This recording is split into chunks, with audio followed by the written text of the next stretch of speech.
यही बात जब हम कुछ दिनों पहले डिस्कस कर रहे थे रीजनल पॉलिटिक्स, तो बेनज़ीर ने कही कि उनको लगता है कि चीन और भारत, और फिर चीन को ऑब्वियसली पाक भारत को करीब लाने में कोई किरदार ज़्यादा नहीं हो सकता, क्योंकि उनको लगता है कि भारत और चीन एक वक्ती पार्टनरशिप या फिर कुर्बत इंजॉय कर रहे हैं।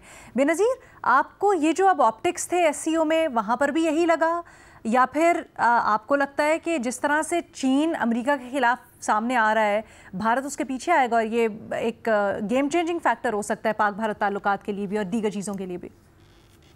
अलीना नहीं, आज भी तस्वीरें तो बहुत अच्छी थी।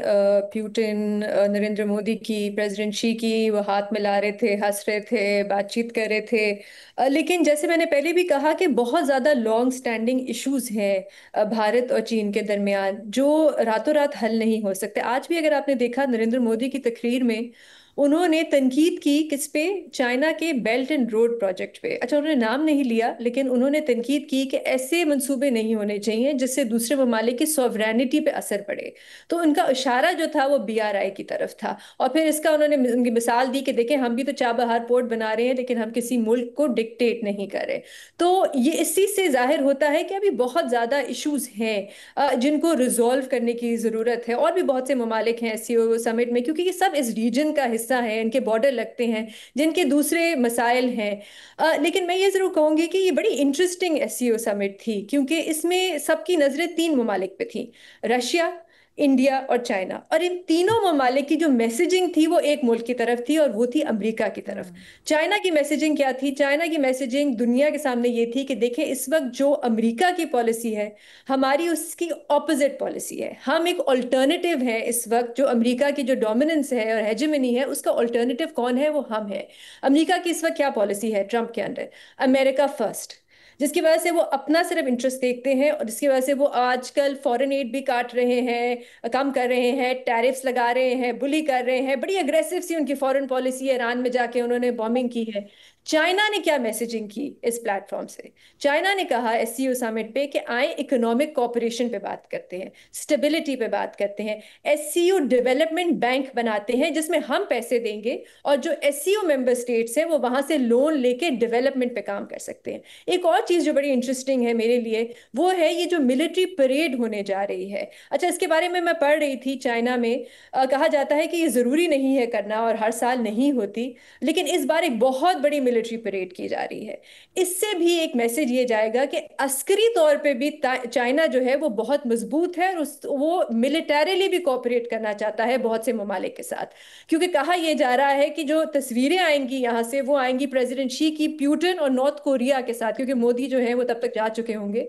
तो ये भी एक मैसेज होगा कि इकोनॉमिकली भी हम कोऑपरेट करना चाहते हैं, मिलिटरीली भी हम कोऑपरेट करना चाहते हैं, जैसे यूक्रेन में और इस किस्म के जो मामलात हैं। तो ये इंटरेस्टिंग। अच्छा, दूसरा जो रशिया की तरफ से जो मैसेजिंग जाएगी, और हमने जैसे देखा अभी प्यूटिन ट्रम्प से जाके मिले अलास्का में, लग रहा था कि बहुत बड़ा ब्रेक थ्रू होगा, कुछ नहीं हुआ।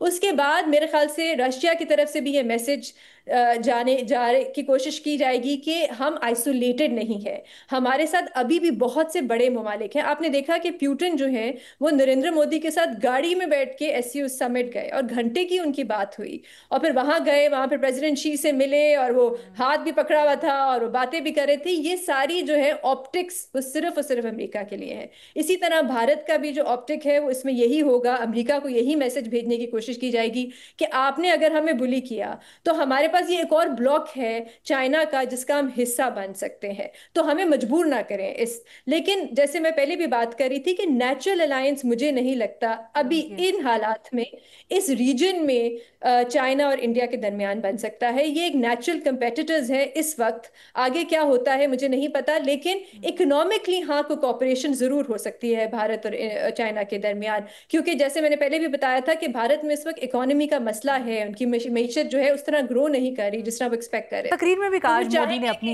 लेकिन बेनज़ीर, मुझे ये बताएं, जब वज़ीर आज़म शहबाज शरीफ अपनी तकरीर में ये कहते हैं कि वो चाहते हैं कि एक ग्रैंड डायलॉग हो जिसको एससीओ का प्लेटफॉर्म फैसिलिटेट करे, वो होता हुआ कहीं ना कहीं आपको लगता है इस प्लेटफॉर्म के ज़रिए या नहीं? ऑल्सो क्लाइमेट चेंज की बात की एज अ पासिंग रिमार्क, क्या मिस्ड अपॉर्चुनिटी थी वहाँ पर, या फिर आपको लगता है कि सही जिक्र किया?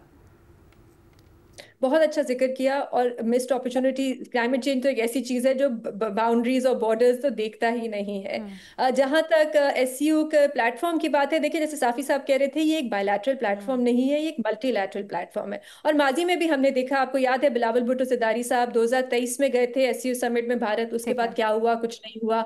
जयशंकर साहब पिछले साल आए थे एससीओ समिट के लिए पाकिस्तान, उसके बाद क्या हुआ? कुछ नहीं हुआ। और इन हालात में मुझे नहीं लगता, क्योंकि इस वक्त चाइना भी जो है वो भारत के साथ ताल्लुकात बेहतर करने की कोशिश कर रहा है, मुझे नहीं लगता कि वो भारत पे कोई प्रेशर डालेंगे कि आप मीडिएट करें या कोई डेडलॉक हल करने की कोशिश हम्म। करेंगे।